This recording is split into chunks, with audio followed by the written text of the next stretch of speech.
सचिन भगवान की तरह पूजे जाते हैं।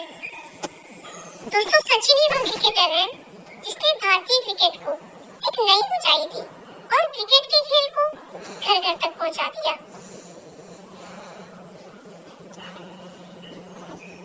दोस्तों, भारत में क्रिकेट को एक खेल ही नहीं बल्कि एक धर्म का दर्जा दिया गया है और उस धर्म में सचिन भगवान की तरह पूजे जाते हैं। दोस्तों, सचिन ही वो क्रिकेटर है जिसने भारतीय क्रिकेट को एक नई ऊंचाई दी और क्रिकेट के खेल को घर घर तक पहुंचा दिया।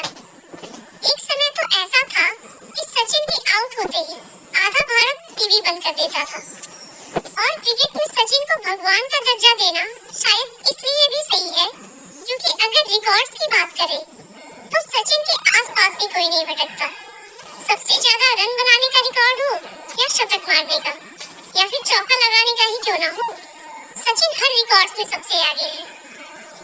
एक बार तो सचिन तेंदुलकर की तारीफ में एक ऑस्ट्रेलियन प्रशंसक ने कहा कि अपराध तब करो जब सचिन बैटिंग कर रहा हो क्योंकि भगवान भी उस समय उनकी बैटिंग देखने में व्यस्त होते हैं।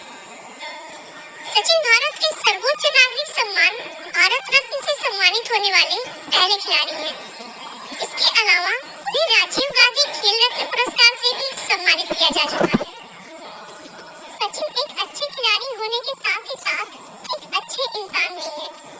वे हर साल 200 बच्चों के पालन पोषण की जिम्मेदारी के लिए अपनालय नाम की एक गैर सरकारी संगठन भी चलाते हैं। दोस्तों, आइए बिना आपका समय खराब किए हम सचिन तेंदुलकर के बचपन से लेकर क्रिकेट में उनकी अद्भुत सफलता तक के सफर को शुरू से जानते हैं। सचिन रमेश तेंदुलकर का जन्म 24 अप्रैल 1973 को राजापुर के एक मिडिल क्लास मराठी फैमिली में हुआ था। उनके पिता का नाम रमेश तेंदुलकर था जो एक लेखक और प्रोफेसर थे और उनकी मां का नाम रजनी तेंदुलकर था जो एक इंश्योरेंस कंपनी में काम करती थी। यह बहुत कम लोग जानते होंगे कि सचिन तेंदुलकर अपने पिता रमेश तेंदुलकर की दूसरी पत्नी के पुत्र हैं। रमेश तेंदुलकर की पहली पत्नी से 3 संतानें हुई, अजीत, नितिन और सविता, जो कि तीनों सचिन से बड़े हैं। सचिन तेंदुलकर का नाम उनके पिता रमेश तेंदुलकर ने अपने प्रिय संगीतकार सचिन देव बर्मन के नाम पर रखा था। सचिन को क्रिकेट का शौक बचपन से ही है, लेकिन शुरू से ही वो बहुत ही शरारती बच्चों में गिने जाते थे, जिसकी वजह से अक्सर स्कूल के बच्चों के साथ उनका झगड़ा होता रहता था। सचिन की शरारतों को कम करने के लिए उनके बड़े भाई अजीत ने उन्हें 1984 में क्रिकेट एकेडमी ज्वाइन कराने का सोचा और रमाकांत आचरेकर के पास लेकर गए। रमाकांत आचरेकर उस समय के प्रसिद्ध कोच में गिने जाते थे, लेकिन सचिन पहली बार उनके सामने अच्छा प्रदर्शन नहीं कर पाए और आचरेकर ने उन्हें क्रिकेट सिखाने से मना कर दिया।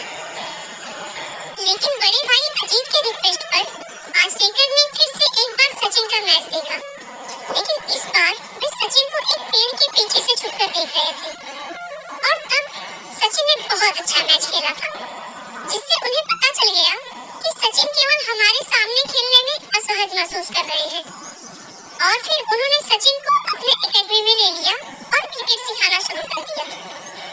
आगे चलकर आचरेकर को सचिन के बैट पकड़ने के तरीके से प्रॉब्लम थी क्योंकि सचिन बैट को बहुत नीचे से पकड़ते थे और आचरेकर के हिसाब से इस तरह से बैट पकड़ने पर अच्छे शॉट्स नहीं लगाए जा सकते थे।